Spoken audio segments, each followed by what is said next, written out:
Is it possible to get 300 yards out of a vintage wooden driver? Got Grandad's big stick in the hand. Let's see how far we can hit it.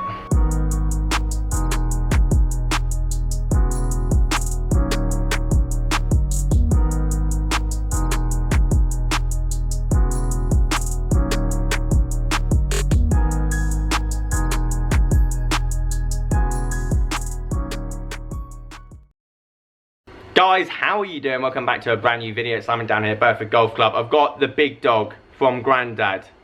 Now I got gifted this for my 25th birthday. It's got a bit of speed foam in there back in the day, as you can see. Nice little insert, all pumped full of steroids. And yeah, I got gifted this on my 25th birthday. Unfortunately passed away when I was 6 years of age, but mum's kept this. She made me a lovely little head cover with him on it, and it's going to be framed and mounted in my office when I finally get an office. However, I'm taking it out of retirement. It's going to get given the full treatment. I hope it can take the full treatment, and I want to see if I can get 300 yards out of it.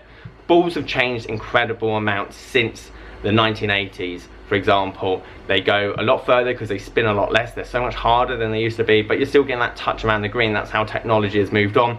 To be perfectly honest, balls have made us hit it a lot further than clubs have. So finding the right ball for you is probably more important than finding the right club for you, if that makes entire sense. Predictions with this, it's all about keeping that spin rate down. Drivers nowadays don't necessarily, they create more ball speed, don't get me wrong, but they're very good at keeping that spin rate down and keeping that launch up. Therefore it comes out more of like a rocket, whereas these kind of took more off like a plane. So I'm going to try and basically hook some down there, I'm guessing, to try and get that extra distance and keep that spin rate down. Let's see how it goes. It's going to be a combination of the both, of not only hitting it hard, but obviously keeping the launch up, spin rate down, which these weren't notoriously that good at, and that is why everyone had the obsession of drawing the golf ball. Everyone was obsessed with drawing the golf ball because you were gaining a lot more distance. It made a big difference, especially for the guys on tour, to hit a draw. However, nowadays, you don't necessarily have to hit a draw or a fade. You could basically pump it out both, because you can hit the spin rate, you can get that launch on both kind of shots, which you probably couldn't do with these.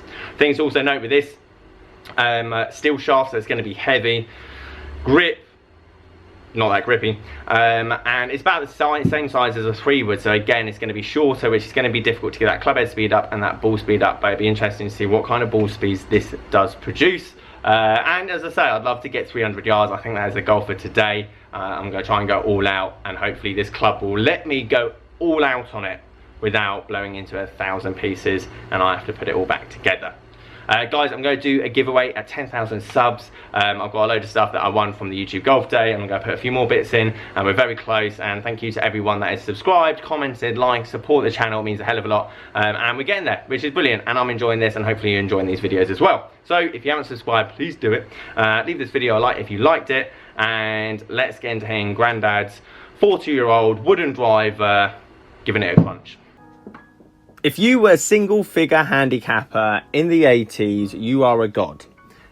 It is tough to play golf with these clubs. We have it very easy nowadays in terms of what irons you now get, the balls that we get to use, the drivers in terms of the 460 heads. Everything's forgiving, everything's a lot easier. I'm not saying golf's an easy game by any stretch of the imagination, but playing with these clubs you had to be a certain kind of person. There was no forgiveness, there was no graphite.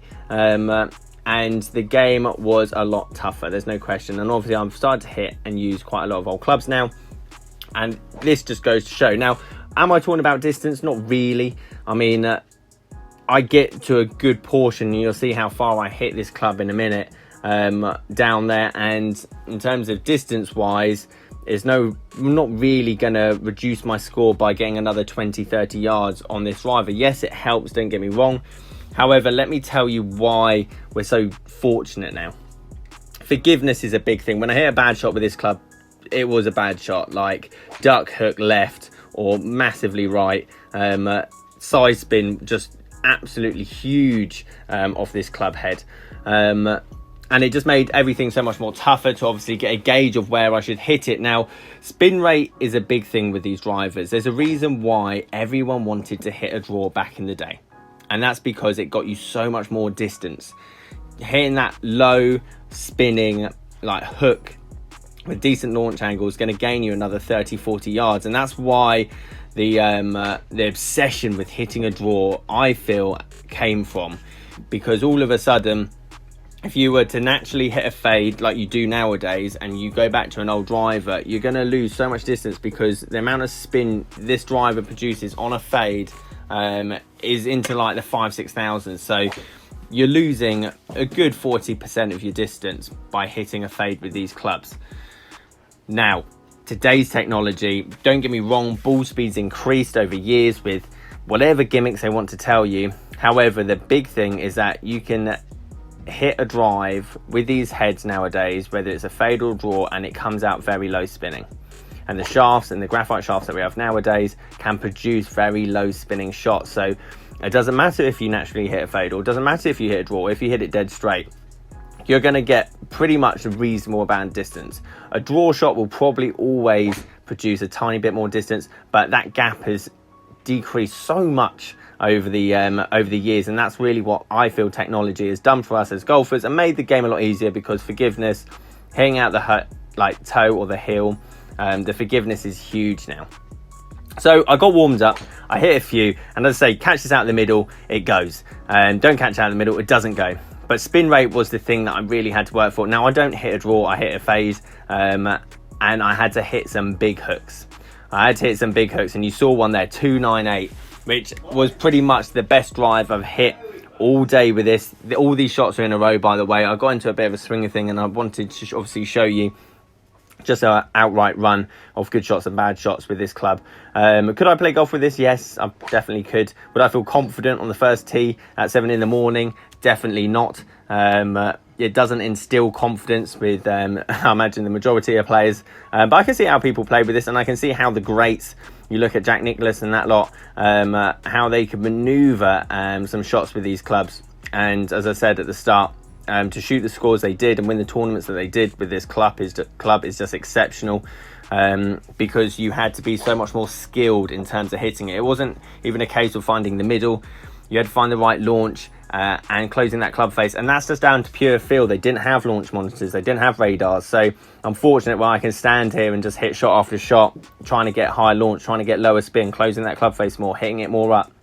Whereas they didn't have that, they had to just hit thousands of balls and obviously use their eye to do it. Tour averages in the 1980s was about 278, so you can see the majority of the ones that I'm hitting well, don't get me wrong, I'm giving it the full treatment. So I'm not saying I'm up there with the best, but the big thing that has changed is the ball. Their ball was never going as far as the new Pro V1s or the Callaway Chrome Softs or whatever you like to call it. And the golf ball, in terms of like compression and low spin rate, has made a big difference to the game over the years. That's why golf courses nowadays are getting like destroyed. Augusta's always trying to make improvements, making that tee go further back, just because the improvement in technology and ball design allows the players to cut corners that they never used to be able to, or never would imagine to hit over, just because the spin rate would have been so high.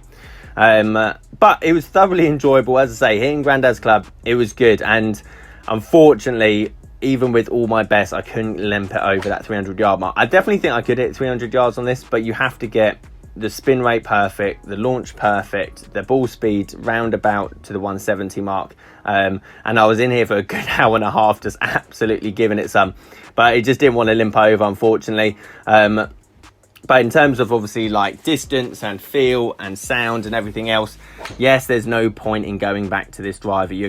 This driver is gonna be costing exactly the same as something 10 years like more modern than it. The technology advancements we made in the 90s was really big in terms of graphite shafts and big heads. So no, you're never going to use this club. Yes, it was fun to use, and it just goes to show the ball doesn't know what it's getting hit by at the end of the day, guys. If it's getting hit hard on the right launch angle with the right spin, you're still going to hit a pretty decent drive. And hopefully this video showed you something around that kind of area anyway. Last one to finish off with, nice big hook. As I say, downwind this would have limped over the 300 yard mark, but unfortunately today just couldn't quite get it there. Guys, there you have it. 299. Couldn't limp over the finishing line. I'm a bit gutted. But you definitely can do it. It's just all about, I feel, luck when you're trying to swing it that fast and get those kind of numbers. But then you can see why.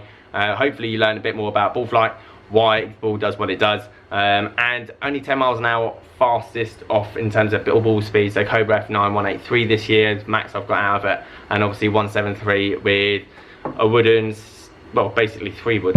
So that's interesting. Ball doesn't necessarily know what it's getting hit by.